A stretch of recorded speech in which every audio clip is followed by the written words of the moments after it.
खाटू श्याम जी हमारे जीवन में प्रेम और भक्ति का प्रतीक हैं। उनके वचन हमें धार्मिक मार्ग पर चलने में मदद करते हैं।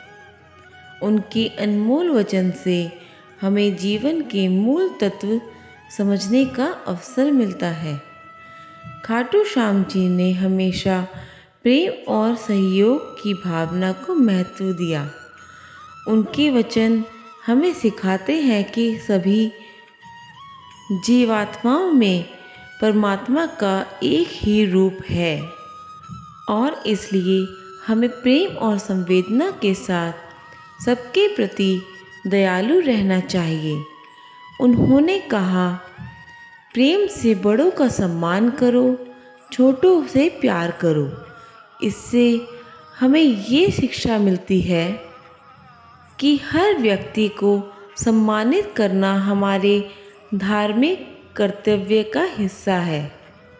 खाटू श्याम जी ने धार्मिक नियमों के पालन करने की महत्व को भी सिखाया। उनके वचन से हमें ये समझ आता है कि धर्मानुसार जीवन जीने से हमारे लिए शुभ है। उन्होंने कहा, धर्म का पालन करो, सब ठीक होगा। इससे हमें ये संदेश मिलता है कि धार्मिक मूल्य का पालन करना ही हमारा जीवन सार्थक हो सकता है। श्याम जी ने सत्संग और भक्ति का भी महत्व बताया।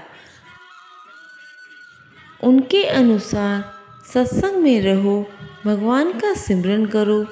इससे हमें ये सीख मिलती है कि एकांत में ही नहीं बल्कि समूह में रहकर ही हम अपने जीवन को धार्मिक और आध्यात्मिक बना सकते हैं। खाटू श्याम जी के वचन हमारे जीवन को पवित्र, प्रेम और संवेदना भावना से भरा बनाते हैं। इन वचनों को हम अपने जीवन में अमल करना हमारे लिए एक अनमोल उपहार है।